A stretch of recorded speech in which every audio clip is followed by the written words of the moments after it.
What's up, guys? I'm Zach Joachim. This is On the Horn, although it's not exactly on the horn. There wasn't a game today, but I'm in my hotel in Denver right now after going to VCU open practice at Ball Arena and media availability with everyone. Say hi to RTD photographer Mike Kropp, who's sharing a hotel room and made the trip across the country with me. This morning, we flew on the same flight as Demetria Jennings, Brandon Jennings' mother, and Michael Phillips and Adam Epstein, our good friends, who obviously also cover VCU, and so it was a fun trip. And we arrived at Ball Arena, talked to Joe Bamaseal, Max Shulga, Jack Clark, and Zeb Jackson, in addition to Ryan Odom at media availability, as VCU seeking to win its first NCAA tournament game since 2016. The Rams are an 11 seed. They will take on number 6 BYU tomorrow at a 2:05 our time here, 4:05 Eastern Daylight Time. And a few takeaways from the press conference. We talked about NCAA tournament childhood memories. Ryan talked about Jim Valvano and the NC State national championship team in what's obviously one of the most famous runs in March Madness history.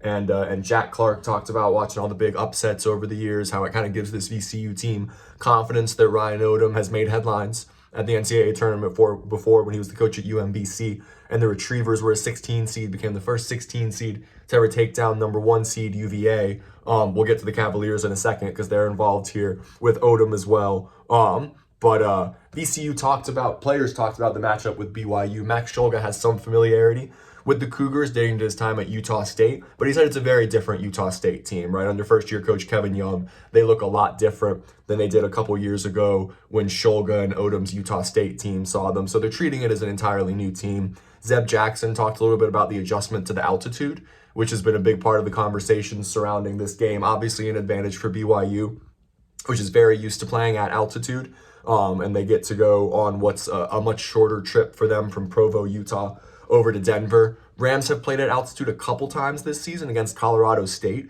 when they played at a neutral venue just outside Vegas, and at New Mexico at the Pit. So they're not entirely unaccustomed to it. They arrived here yesterday, so they've had a couple days to adjust a little bit. Had shoot around today that was open to the media. It was just kind of basic shooting drills. The bigs, Christian Furman, Luke Bamboye, and Obi Okafor worked with Bradford Burgess a little bit to one side of the court, and then all the guards shot around with Darius Theus and Bryce Crawford on the other end. And it was just kind of some basic shooting drills. Not a whole lot you can take away from that, but it was very much, I think, a joyous celebratory mood, indicative of a team that just won a conference title and is getting ready to fulfill what has been its goal the entire season, which was to make the NCAA tournament and be on the biggest stage in college basketball. So let's dive a little bit into the matchup tomorrow. That's why I wanted to do this video. I'm going to write a quick preview of VCU-BYU. My live report from practice today just came out, and that story's online, and I'm going to get this one up right after I do this video. BYU's number 17 in the AP Top 25 poll. They're good. They're favored in this game, but there was only 3.5 points was the opening line. I think it got bet down to 2.5 after a day or so, and now it's back up to 3. And I want to say the over-under is 146.5. So Vegas says this is a close game in the 70s. The Cougars can really score it, right? They beat number 12 Iowa State 96-92 in the Big 12 quarterfinals last week, and then lost to Houston 74-54 on Friday. So it looks like, obviously, Houston a strong defensive team. It looks like when you get physical and you use your athleticism to contest shots, then maybe they can be held below those high offensive thresholds that they've had this year. They want to play at a fast tempo. VCU would love it to be a relatively slow, plodding, uglier game, whereas BYU, I think, wants to get up and down. So we asked Ryan Odom what stood out most to him stylistically and what the keys were for VCU in needing to limit that. And let me see if I can pull up Odom's quotes here real quick that were transcribed after that. But he talked about not allowing them to run out and get going on the break because they obviously want to play relatively fast. Let me see. Okay, here's what Odom said.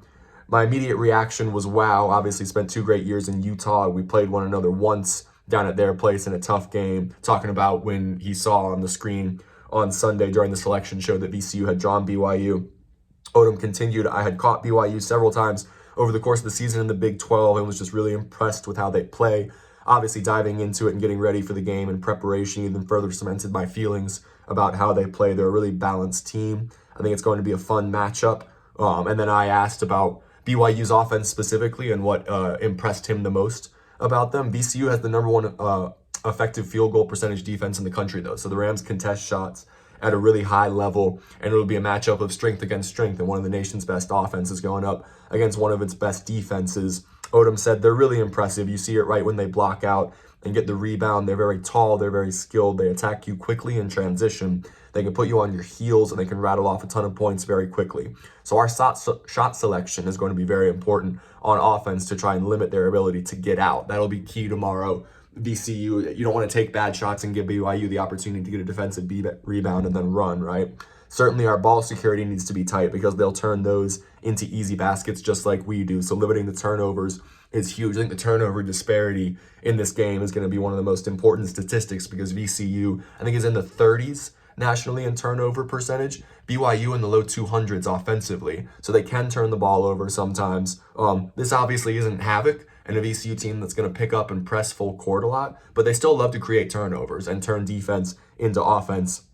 And if they can do that tomorrow, it'll help them out a lot in this game to disrupt BYU a little bit. Odom continued, our transition defense is going to be really important in this game. They're a wicked three-point shooting team. They have multiple guys that can knock it down. They can really pass the ball, and they're willing passers. A lot of similarities he's talking about between BYU and VCU from an offensive standpoint. I think we pride ourselves on doing that as well, and so it's not going to be easy. We're going to have to do it, as in move the ball around the perimeter, play unselfish offense, and this could be a game that gets up into the 80s, but I think if you start to get into those numbers, then it's advantage BYU. VCU would love this game to be in the high 60s, low 70s. I think if it's there, then they have a great chance to win. So BYU is number 24 nationally in Ken Palm's adjusted efficiency. They have the 7th best effective field goal percentage in the country at 57.2. They're 6th in 2-point shooting at 58.6 and 33rd from beyond the arc and 37.1 at 37.1%. So like you saw with that Iowa State score when they put up 96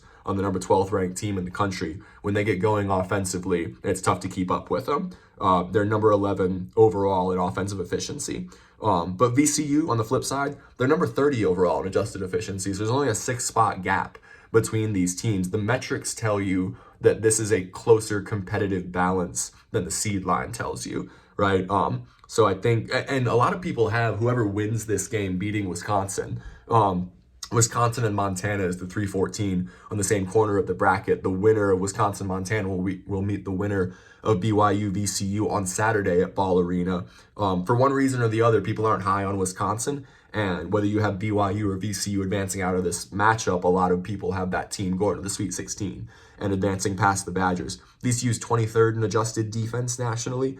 And that, like I said, that defensive effective field goal percentage of 44.4% leads the country. VCU opponents shoot the 2 at 43.6%. That's 4th in the nation. And the 3 at 30.6%. That's 23rd. And VCU's block percentage, shout out Luke Bamboye and Christian Furman, who've been elite rim protectors all year, is at 15.6%. That's 4th in the country. So if VCU is going to win this game, they're going to make it ugly, they're going to make it physical, they're going to contest shots at a high level. When BYU has the ball, it's going to be college basketball at the highest of levels.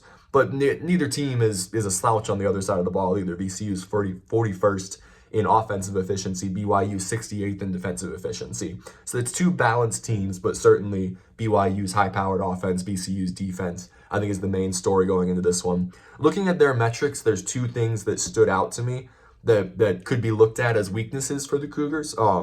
They played a really bad non-conference schedule. It was 346 nationally. Now, VCU did too. VCU's was 280th nationally, but they're very used to Big 12 competition, really good Big 12 conference. They saw a lot of physical defensive teams in the Big 12, so I don't think there's gonna be any kind of a shock factor with them going up against an athletic, physical VCU team. They've seen it in the Big 12. They've won tough games against really good teams. But perhaps you didn't see a whole lot of stylistic variety at this competitive level. I think that's the point with that 346 nationally non-conference mark.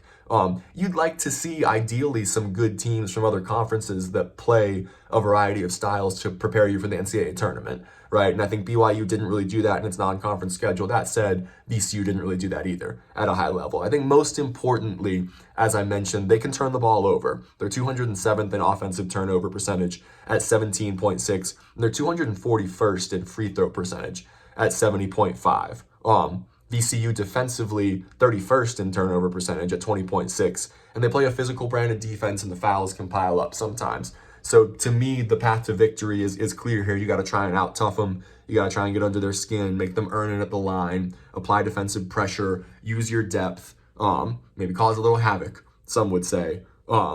And also something that should be mentioned too, I talked to a couple of radio hosts, and when I did an interview yesterday for a station in Utah that covers BYU, and they said there's a lot of deja vu in the BYU community because last year the Cougars were a number 6 seed and they lost in the first round to number 11 Duquesne, the A10 champions who beat VCU in the A10 final last year.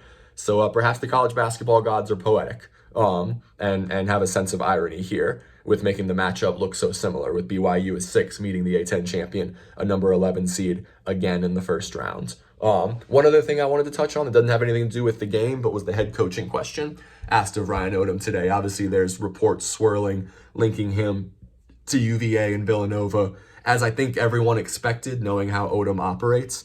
He shut those down when he was asked about him in the press conference today. He said, I don't want to address any of those rumors. I'm focused on VCU right now, this team and this tournament. That contrasted former Rams coach Will Wade, who's a coach at McNeese State right now. They're a 12 seed, going to play number 5 Clemson in the first round tomorrow. Wade's been linked to NC State, and he was asked about it today, and he was very candid and said, yes, I've spoken to them. I'm transparent about it with my team. So 2 very different coaching approaches and philosophies that I think shouldn't surprise anyone who knows how Ryan Odom operates and who knows how Will Wade operates.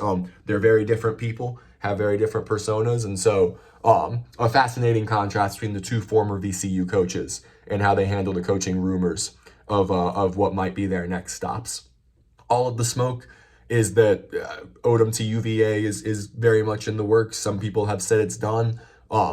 My impression from people I've talked to in the VCU program is that it's not done.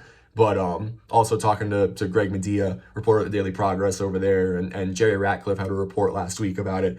Everything around the UVA community is the expectation is that Odom is going to be their next guy after they moved on from Ron Sanchez. But as Odom said, he's focused on VCU right now in the NCAA tournament and trying to make a run with this team. And if the Rams could win a couple games here, I think the consensus is that obviously gives their chances of holding on to a man that is an up-and-coming commodity in the coaching community, has been for a few years now, right? Ever since his time at UMBC, had success at Utah State, and now at VCU. I think everyone in the college basketball world knows that Ryan Odom is an incredibly talented coach, and there's a lot of programs around the country who'd love to have him on their sidelines.